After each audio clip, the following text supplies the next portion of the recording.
Et l'on retrouve Gérard Jugnot, metteur en scène et acteur, donc metteur en scène de Fallait pas, le film qui sort aujourd'hui, comédie sur les sectes.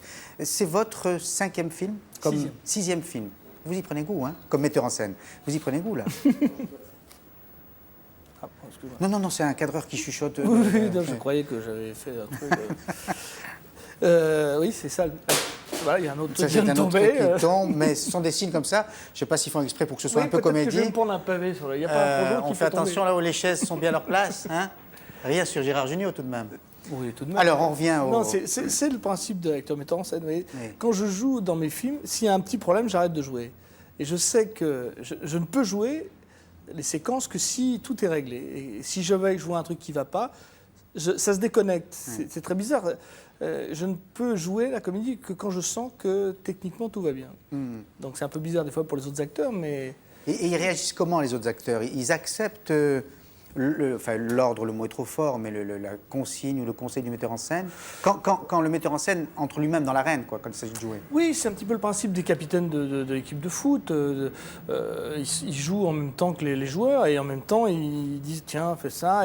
Et parfois, pour des acteurs qui sont perdus, qui n'ont pas de sûreté en eux, c'est vrai que ça peut être perturbant, mais là, j'ai des acteurs magnifiques qui en ont vendu, comme on dit, donc simplement, ils savent très bien que je mouille la chemise autant qu'eux, que je suis avec eux, et que je ne vais pas non plus faire un film pour me mettre en valeur moi, et qu'eux seront servis, et je crois que tous les rôles dans le film, du plus grand au plus petit, sont bien écrits et bien servis. Alors, on pense volontiers que vous avez d'abord fait l'acteur avant d'être metteur en scène, alors qu'au fond, quand vous étiez ado, le premier métier qui vous intéressait, c'était de la mise en scène. Vous vous souvenez de Plomb Figueur? Oui. Des mentions. Il y a des d'agro. Tout ça. Le premier, ça s'appelait Les 400 coups, avec un jeu de mots. Il n'y avait pas de coups. Je crois que c'était un truc que je sais pas. J'ai retrouvé une photo autrefois. Je ne me souviens absolument pas. C'était quand j'étais Boy Scout, ça. J'avais fait ces premiers films quand j'étais Boy Scout. Mais ça se mélangeait quand même, parce que j'avais fait aussi je faisais le clown dans les veillées ou dans le théâtre patronage, enfin le théâtre. À la salle Saint-Pierre, pas loin d'ici d'ailleurs. Donc à la fois sur scène et en coulisses, quoi. Oui. Sur scène et hors scène. Mais c'est vrai que le cinéma m'a toujours passionné. Je m'occupais d'un ciné-club au lycée Pasteur, et que le cinéma en tant qu'écriture, grammaire, ça m'a toujours fait marrer. Mais mes camarades étaient comme moi. Hein. C'est pour ça qu'on a fait très vite du cinéma. Le café-théâtre correspond au cinéma. C'est-à-dire que c'était un média très, très près du public. On jouait des fois devant les gens. Il y avait des gens qui étaient à 20 cm. Ce qui fait que quand ça riait pas, de temps en temps...